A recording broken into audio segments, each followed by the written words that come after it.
What are open borders? Open borders are a type of immigration policy that allows for the free movement of people to live and work in other countries.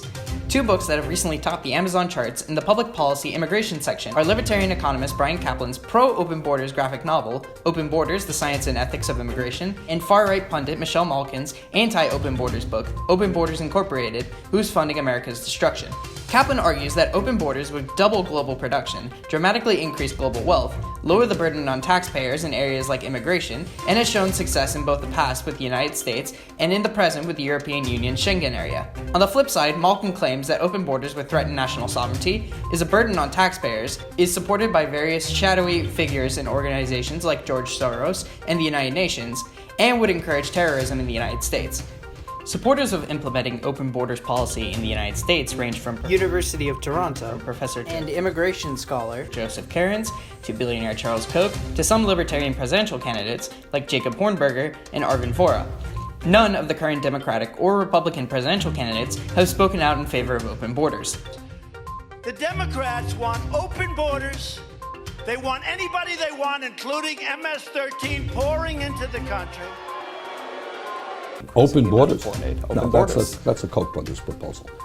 The idea, of course, I mean, that's a right-wing proposal which says essentially there is no United States. The reality is that we do not have a nation if we don't have borders.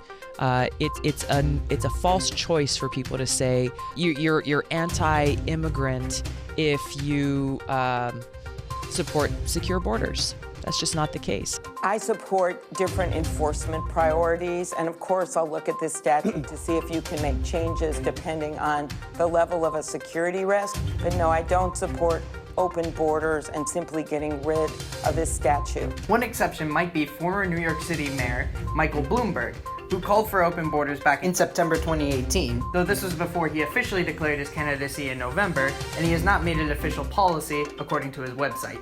We have to have trade and we have to have open borders. The open borders is to get people to come here and create the companies here. The trade is to let us buy products from around the world and sell our products around the world. One Democratic presidential candidate, former HUD Secretary Julián Castro, has called for decriminalizing illegal border crossings, moving them to the level of a civil offense. While this is not technically open borders, many Republicans still decry it as such. We've got Democrats running for president and Democrats all over the country espousing these positions. It's no wonder and it's no surprise that these Democrats are being accused of supporting open borders. On November 16th, the Loyalans Election 2020 team went to the California Democratic Party Fall Endorsing Convention Forum in Long Beach to hear Julián Castro explain his plan for immigration reform. Well, I've said that if I'm president, that I'll have a unique and unprecedented role in trying to work with our Latin American neighbors so that people can find safety and opportunity in countries like Honduras, Guatemala, and El Salvador.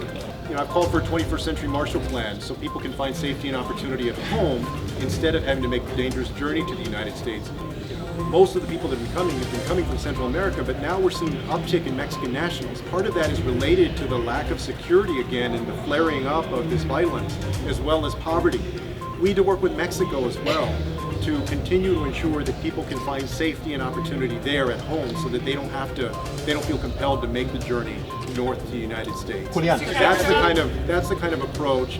Instead of the United States blaming or scapegoating these countries, we need to get serious about working with them to solve the challenge. Cristobal Spielman with the Loyalans Election 2020 team, reporting from Long Beach, California.